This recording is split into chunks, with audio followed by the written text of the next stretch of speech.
Theresa Clifford, and today I'm going to be talking to you a little bit about how history has shaped me over the years. Growing up in a larger-than-average family, my life has been pretty chaotic from the beginning. One of the biggest highlights of my childhood was having all 6 of us pile into our clunky purple van and drive to Chicago. The city was 6 hours away from the Minnesota suburb where we lived, and one of the ways that we passed the time was by bugging my dad to ask us trivia. It could be about just about anything, ranging from general geography to random historical people that I may not have ever heard of. But I would always try my best and just try to guess something. Most of the time, though, I just copy what my siblings said. From what I can remember, my reasoning was pretty simple. Whoever answered first, or whatever the most popular answer was, that would be my answer. Anyways, regardless of whether or not I knew the answer to these questions, they sparked a curiosity in me and my siblings from an early age. Over the years, this manifested itself into a fascination with both the past and present. Ever since I can remember, we've always received the newspaper every day, and believe it or not, we still do, actually.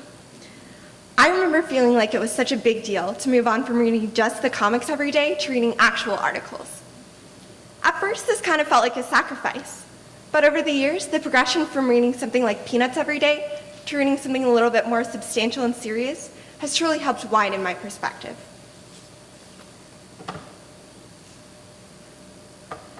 2013 in particular was the biggest period of growth for me. That year was the 50th anniversary of JFKs Assassination, and every week, the Dallas Morning News published an article related to November 22nd, 1963. Although I'd certainly heard my fair share about the assassination from both my parents and my siblings, this served as another way to connect with my family and also gave an in-depth look of what went on that day. So I read just about every article that I could. I was hooked on the newspaper, and I was definitely hooked on history. Now I'm going to remind us of a time that we all know and love, middle school. I, like many, was struggling with low self-esteem and a lack of a defined style. So when I bought my first vintage dress the summer before freshman year, I felt like I was starting to figure out who I was. As cliche as it sounds, something clicked. Now, nearly 3.5 years later, my wardrobe is almost entirely vintage. The majority of my clothes range from as early as the mid-1940s to as late as the late 1960s, and each piece is so unique.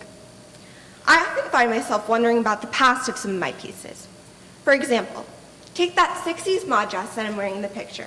That's the very first vintage dress that I ever bought, and it's something that I often wonder if it was present for historical moments. With tensions running high over the Vietnam War and the civil rights struggle throughout the late 1960s, there was likely ongoing turmoil when this dress was made and worn. Although I will never know where exactly that particular dress was worn, I do sometimes get to hear about the past of some of my pieces. Like the dress that I'm wearing today. When it had arrived in the mail a couple of years ago, there was a little note inside the package. The seller had written that the dress had been handmade by her grandmother, and I was only the second person to wear it in over 60 years. This made me cherish the dress so much more. To some people, clothes may just be clothes, and that's totally fine. But to me, mine have expanded my love for history and have become a huge part of who I am. Now, if you and I are pretty good friends, or if you're in my econ class, then you've definitely heard me talk about Hamilton before. Or actually, if anyone watched the Grammys last night, Hamilton performed, and they actually won the Grammy for Best Musical Theater Album. Anyway, but for those of you who don't know, Hamilton is a hip-hop and rap musical about the $10 founding father without a father, Alexander Hamilton. And no, I didn't come up with that lyric, it's from the show. Sorry, I'm not that clever. After listening to it for just a few short months, it's become one of my favorite things in the entire world, and there are so many reasons why I love it. First of all, the form in which the story is told. Never would I have ever thought that I would see a cabinet meeting between Thomas Jefferson and Alexander Hamilton be portrayed in the form of a rap battle. And it's not done once, it's done twice, actually, in the show. Anyway, it brings two things that I enjoy, both rap and history, into one unexpected form. Second of all, the creator of the musical stated that, in Hamilton, we're telling the stories of old dead white men, but we're using actors of color. You don't distance the audience by putting an actor of color in a role that you consider default Caucasian. No, you excite people and you draw them in. This is evidence that the combination of both current events and history can truly be a beautiful thing. Regardless of your racial background, you can still relate to the history of our country's past. I think that's pretty cool. Third, and most importantly though, it's been a way for me to connect with my family, even when we're away from each other. My older brother Daniel is a senior at the University of Georgia and is constantly annoying me with texts about new bands to check out or new artists to check out. And the album that he's holding is no different. It's Run the Jewels by Run the Jewels. And it's a rap album. It was released a couple of years ago. And although it doesn't have a direct influence on Hamilton itself, it kind of taught me a little bit about the history of rap and the importance of rap music and what it can do.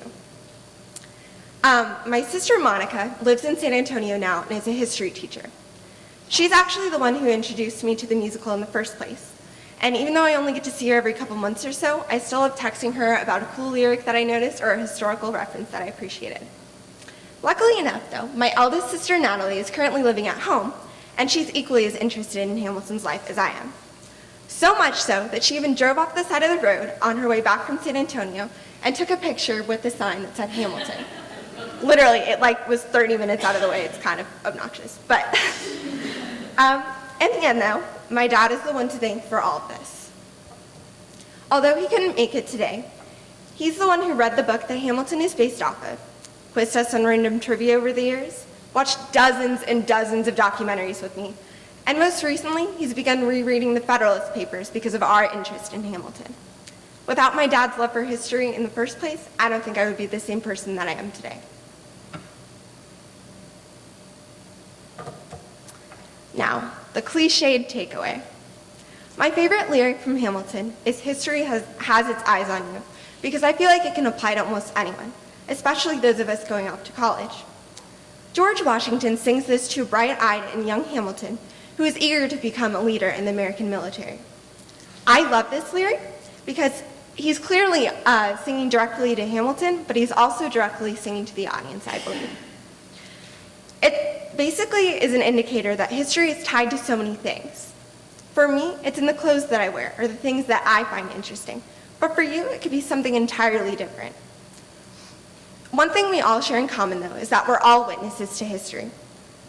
For example, whether it be the 2016 presidential election or the global refugee crisis, we're all unsure of what comes next. I don't exactly know what we'll all do after graduation, but one thing I do know is that history has its eyes on all of us, and I can't wait to see how we all make our mark. Thank you.